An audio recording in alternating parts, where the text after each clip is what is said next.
રામ રામ સીતારામ જય શિકોતેરમાં આજે હું તમને થોડોક મારો પરિચય આપું। જેમ કે અત્યારે હું મારા પપ્પાના ઘરેથી પરિચય ચાલુ કરું છું। તો મારું નામ પૂજા રામ કેશવાલા અને મારા પપ્પાનું નામ છે રામ નાંજા કેશવાલા। અમારા ઘરમાં બે મમ્મી પપ્પા, એમાં જો પપ્પા 2 વર્ષ થઈ ગયા છે, હમણાં 7મા મહિનાની 31 તારીખે અને 2 વર્ષ પૂરા થઈ ગયા છે, તે ઓફ થઈ ગયા છે। તેના માટે મને બહુ જ દુઃખ છે, કેમ કે બાપને એક દીકરી અને દીકરીને એક બાપ, બેયને વાલો હોય છે। અને હું તો નાની હતી ને ત્યારથી જ મારા પપ્પાની લાડકી હતી, એટલે મને તો બહુ જ દુઃખ થાય છે। જોકે બધાને દુઃખ તો થતું જ હોય છે। અને અત્યારે મારી મમ્મી છે, ભાઈ છે, ભાભી છે। ભાઈનું નામ છે નાગાજણ અને ભાભીનું નામ છે કીર્તિ। ભાભીનું ગામ છે બખલા અને એને 2 છોકરા છે। એક મોટો છે 10 વર્ષનો, એનું નામ છે કેવલ, અને બીજો છે 5 વર્ષનો, એનું નામ છે રાજવીર। મારે એક બેન છે, તે રાણાવાવ સાસરે છે, પર એ છે પોરબંદર, અને એને ઘરે એક દીકરો છે, તે છે 10 વર્ષનો, એનું નામ છે સ્મિત। મારા પરિવારમાં મમ્મી પપ્પા તો અત્યારે નથી, મમ્મી, ભાઈ, ભાભી, બેન ને બનેવી, એટલા બધાય છે। અને મારું કહું તો હું અત્યારે સાસરે રાજકોટ છું। પિયર છે મારું ગામ વિસાવાડા અને સાસરું છે રાજકોટ। મારું સાસરે હું 5 વર્ષથી છે, 5 પૂરા થઈને 6ઠું બેઠું છે, ત્યારથી હું રાજકોટ સાસરે છું। ત્યાં મારા ઘરવાળાનું નામ, મતલબ હસબન્ડનું નામ રામ પૂંજાભાઈ ઓડેદરા, અને મારા સસરાનું નામ છે પૂંજા ગુરુભાઈ ઓડેદરા, અને જૂના તે ડાંગરવડના છે, પણ મારા હસબન્ડનો જન્મ જ ત્યાં થયો છે રાજકોટ, એટલે એ વર્ષોથી રાજકોટ રહીએ છે। અને ત્યાં અમારે એક્સિડન્ટવાળી ગાડીનું બિઝનેસ છે, વીમા કંપની આરે ટાઈપ છે, અને તે બિઝનેસ અત્યારે છે। કોઈને રાજકોટમાં ગાડીનું કંઈ કામ હોય તો તમે કોન્ટેક કરી શકો છો, હું તમને તેમાં આમાં નંબર નાખી દઈશ, તેનો કોન્ટેક નંબર। ત્યાં મારે સાસુ સસરા, એક દેર છે, દેરાણી છે, અને નણંદ છે। ને દેરને ઘરે 2 દીકરીઓ છે, એકનું નામ ત્વિષા છે અને એકનું નામ શક્તિ છે, અને મારે ઘરે એક દીકરી છે વિશાખા, જે તો બ્લોગમાં આવે છે, એટલે એને તો તમે ઓળખતા જ હશો। એક નણંદ છે, તેનું નામ ભાવિશા છે, અને તે બોમ્બે છે, તે એર હોસ્ટેસમાં નોકરી કરે છે, એર ઇન્ડિયા ફ્લાઇટમાં, એ બોમ્બે રહે છે। એટલા મારા પરિવારમાં છે। અને હું કહું તો મેં કોલેજ પૂરી કરી છે, મેં 11-12 વિસાવાડા જ કર્યું છે, અને કોલેજમાં હું પોરબંદર કોલેજ પૂરી કરી છે, અને રાજકોટ જઈ અને તો મેં કાંઈ કર્યું નથી, અને અત્યારે હું એક હાઉસવાઈફ જ છું। અને હું મારા શોખની વાત કરું તો મારે શોખ એક જ છે, મને બીજાની મદદ કરવી ગમે, કોઈને આપવું ગમે, એવું બધું મને બહુ ગમે છે। કોકને કંઈક આપવું, કોકને મને મદદ આવવું, એ મારા માટે બહુ ઇમ્પોર્ટન્ટ છે, મને એ ગમે જ છે કે હું બીજાને કોકને મદદ આવી શકું, મદદ કરી શકું।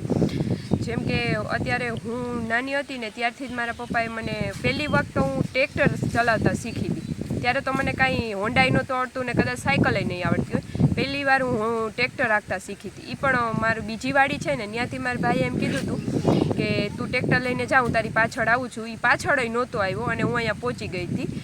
એટલે એવું નથી કે છોકરીઓ માટે કાંઈ અઘરું છે, તે દી તો કદાચ આ યુટ્યુબ નહીં હોય ને, મને ખબર નહીં હોય કે યુટ્યુબમાં આવી રીતે વિડીયો મુકાય, તે દીની હું ટ્રેક્ટર હલાવું છું। અને હું જે મારા પાસે અત્યારે ટ્રેક્ટરનું લાયસન્સ પણ છે, અને હું જ્યારે લાયસન્સ કઢાવવા ગઈ હતી ને ત્યારે એ ભાઈ એમ કીધું હતું કે આ એટલા ઇલાકામાં પહેલાં તમે હશો કે તમારી પાસે તમે ટ્રેક્ટરનું લાયસન્સ કાઢ્યું, અમારી પાસે કોઈ ટ્રેક્ટરનું લાયસન્સ કઢાવવા નથી આવ્યું। એ પછી મને હોન્ડા આવડ્યું, બુલેટ આવડે છે, હોન્ડા આવડે છે, ટ્રેક્ટર આવડે છે, જેમ કે મારા પપ્પાએ મને કોઈ વસ્તુની ના જ નહોતી પાડી, એમ કીધું હતું કે એ કોઈ વસ્તુ ખોટી નથી। મારા ગામ વિસાવાડા છે, અને એમાં હું પહેલી છોકરી હતી કે હું હોન્ડા હલાવતી, ત્યારે બધા એમ કહેતા કે રામની દીકરી હોન્ડા હલાવે છે, પણ મારા પપ્પા એમ કહેતા કે એ કાંઈ ખોટું નથી, તું તારે ચલાવ। પણ મારા પપ્પાએ એટલી છૂટ આપી હતી ને કે અમે કોઈ દી પાછા જ ન, અને બીક તો અમારામાં છે જ નહીં, કેમ કે અમે નાના હતા ને ત્યારથી અમે રાતે 12 વાગે અહીંયાથી નીકળવું હોય તો અમને કોઈ દી બીક નથી લાગી, બીક નામની અમારામાં ચીજ જ નથી। જોકે અત્યારે મારા સાસરે પણ મને કોઈ જાતની રોકટોક નથી, એમ તો મારા હસબન્ડ પણ કોઈ વાતનું આમ ના ન પાડે કે આ ન કરાય, આ ન હલાવે, હોન્ડા હલાવું, ટ્રેક્ટર હલાવું, તો કોઈ વસ્તુનો અત્યારે હવે કોઈ રોકટોક નથી કરતું, અને ત્યાં પણ મને કોઈ દી રોકટોક નથી થઈ। એટલે ટ્રેક્ટર તો હું બહુ નાની હતી ને ત્યારથી ચલાવું છું, અને એમાં એવું હતું કે મારે ઘરનું કામ ક્યારેય મારા ભાગમાં નથી આવ્યું. મારા પાસે અમારી જમીન જાજી છે, એટલે ભાઈ એકલો, પપ્પા કામ ન કરતા, એટલે ભાઈ એકલો પહોંચી ન શકતો, એટલે હું ભાઈને મદદ કરતી.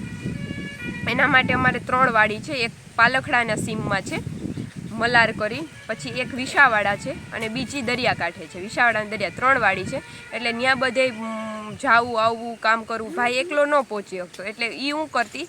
જે પહેલાં બેન કામ કરતી, અને બેને કામ કરી લીધું, એ સાસરે ગઈ એટલે તરત ભાભી આવી ગયા.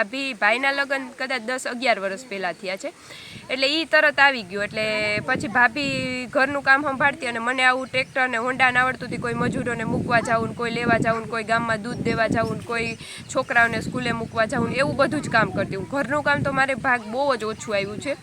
અને પછી મમ્મી કરતા, એટલે ભાભી કામ બધું કરતા, એટલે ભાભી બહુ સારા છે, એટલે બધું કરતા. મારે કોઈ દી કરવું નહોતું પડ્યું, આવું બધું જ કરતી હું કામ. પછી એમ તો રાજકોટ જઈને મારા ભાગમાં રસોઈ જ આવી છે, કેમ કે ત્યાં તો બીજું શું ઘરમાં કામ હોય, રસોઈ જ વધારે, એટલે ત્યાં જઈને હવે રસોઈ કરું છું. બાકી અહીંયા તો મારા ભાગમાં કોઈ દી રસોઈ આવી જ નહોતી, આવું બધું જ કામ આવ્યું છું. એટલે મારું એક કહેવાનું છે કે છોકરીઓ ન કરી શકે એવું નથી, બધું કરી શકે. આપણે આત્મનિર્ભર બનવું જ જોઈએ. આપણે આપણી હોન્ડા આવડતું હોય તો આપણે ગમે ત્યાં જવું હોય તો આપણે જઈ શકીએ. આપણે બીજાની હેલ્પ લેવી કે એ આવે ન આવે એવું આપણે વિચારીએ, એના કરતાં આપણે શીખી જાય તો આપણે જવામાં કોઈ તકલીફ ન પડે. એટલે મારું કહેવાનું એવું છે કે બધાય શીખી જ જવાય. છોકરીઓએ બધું આવડી જાય ને, શીખીએ એટલે આવડી જાય. બીક કોઈ દી રખાય જ નહીં. મેં કોઈ દી કોઈ વસ્તુની બીક જ નથી રાખી. મને 1 વાર ન આવડે, 2 વાર ન આવડે, પણ હું કોઈ દી કદાચ તો મારું કોઈ દી પડી નથી, અને કોઈ દી એક્સિડન્ટ કે એવું કાંઈ થયું નથી. હું શીખતી એટલે હું શીખી ગઈ છું. અને ટ્રેક્ટર એમ તો હું રોડ ઉપર હલાવું છું, મારી પાસે લાયસન્સ છે. અને હોન્ડા પણ હોન્ડાનું લાયસન્સ છે, હોન્ડા હલાવું છું. પોરબંદર નાની હતી ત્યારથી હું પોરબંદર હોન્ડા લઈને જતી, એટલે એ કોઈ પ્રોબ્લેમ નથી. અને મારા મારા અરેન્જ મેરેજ છે, લવ મેરેજ નથી. અને જો તમને કોઈને કાંઈ પ્રશ્ન હોય તો તમે મને કોમેન્ટ કરી શકો છો. અને મારા ચેનલને લાઇક, શેર અને સબસ્ક્રાઈબ કરજો. અને ઘણો અત્યાર સુધીમાં મને ઘણો, કદાચ મેં 15 દિવસથી આ યુટ્યુબ ખોલ્યું છે ને, પણ મને સાથ ઘણો મળ્યો છે. અને તમારો સાથ આવો ને આવો આપજો, અને મારી ચેનલને સબસ્ક્રાઈબ કરજો. અને તમને બધાને મારા વિડીયો ગમે તો લાઈક કરજો, અને આવા નવા મારા વિડીયો જોતા રહેજો, અને મને સપોર્ટ કરતા રહેજો. Thank you so much.